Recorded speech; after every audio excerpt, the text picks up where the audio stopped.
너한테 500만 원을 만들 수 있는 간단한 방법을 알려줄게. 필요한 건 10,000원이랑 네 휴대폰뿐이야. 먼저 치킨 앱을 다운로드해야 해. 간단한 회원 가입만 하면 무료로 55만 원 보너스를 받을 수 있어. 앱 안에서 써도 되고 카드로 바로 출금해도 돼. 게임에서는 10,000원을 선택해. 아이디어는 진짜 간단해. 버튼을 누르면 달기 앞으로 걸어가면서 돈을 모아. 한 걸음마다 너의 10,000원이 곱해져. 더 멀리 갈수록 더 많은 돈을 만들 수 있어. 언제든지 출금할 수도 있어. 처음 하는 거라면 첫 시도에 쉽게 500만 원을 만들 수 있어. 그 다음엔 그냥 돈을 카드로 빼면 돼.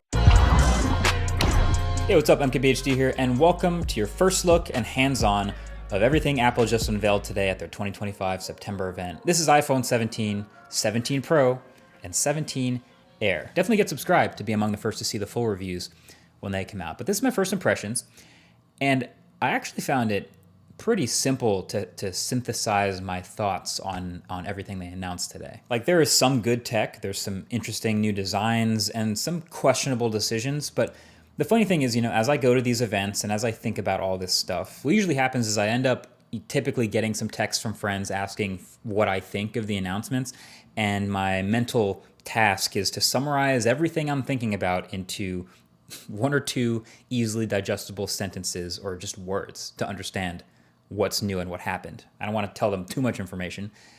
And so that's what I'm going to give you about each of the things Apple announced today. I'm going to give you my super compressed version of what I saw. So let's just start with the iPhone 17, right? The base new iPhones. My ultra simple summary for the iPhone 17 would be, hey, it got ProMotion and a better selfie camera, and the rest is mostly the same.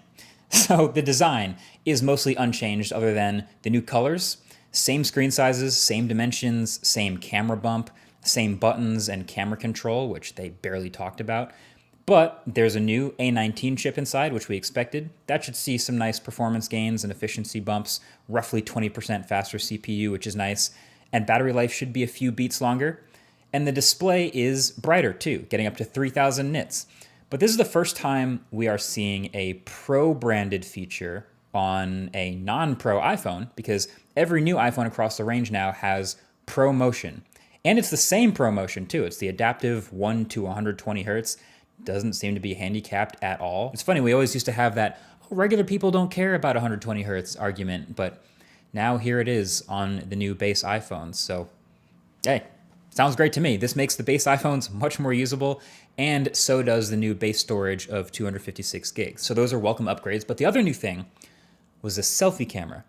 And it was funny, the keynote was pretty chill up until the point where they started to talk about this, and it was actually the loudest applause, and it was really tempting to make fun of it. But I actually do think this is really clever, because all these new iPhones have this massively upgraded selfie camera system. They're calling it center stage, but I actually think that kind of does a disservice, because the actual center stage on their laptops and stuff is kind of annoying. But what's happening is with these phones, they all have a larger 24 megapixel square selfie camera sensor. And so then when you go to take a selfie, the phone can take a regular vertical selfie, or can manually or even automatically take a horizontal selfie without you having to rotate the phone. And honestly, this might be genius. Like, the default for most people is obviously to take a vertical selfie now. It just fits on the phone. You're probably viewing it on the phone. But if you go to take a horizontal selfie to fit more people, suddenly the camera lens is off to the side and it's a little bit less natural looking. So now, since the selfie camera is larger and a square, it can literally just crop an 18 megapixel selfie in portrait or landscape, and for videos or photos. I think it's great. It's very useful. It might be the biggest upgrade to the iPhone 17. So then there's the iPhone 17 Pro. And my quick friendly summary of the Pro phones is, hey, they got better zoom and more battery and orange. So the Pro iPhones actually look a little bit different. There's actually quite a bit going on here with this new design. First of all, there's only 3 colors: cosmic orange, deep blue, and silver. Really bumming me out that there's no black Pro phone. But then I remembered dbrand exists. Never mind. But then the thing that's going to catch everyone's eye on the back is the camera bar up at the top, which is what Apple keeps calling in their keynote a plateau. It kind of looks a little bit like the Pixel's visor, or frankly what we've been seeing on a ton of other Android phones for years now, just a huge bar across the top of the back of the phone. But it's actually not just cameras in here.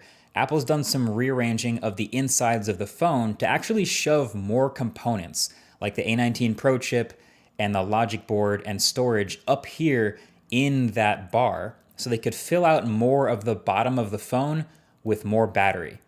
And that approach is going to make even more sense in a little bit. But my first reaction to that is, oh, yeah, great. That sounds like these Pro phones might actually come with a real substantial battery upgrade from last year, which is, again, very welcome. Now, you might also notice some other little things like the millimeter wave antenna at the top of the phone and the ring around that plateau actually also being an antenna. But then the other new design element is that they actually switched back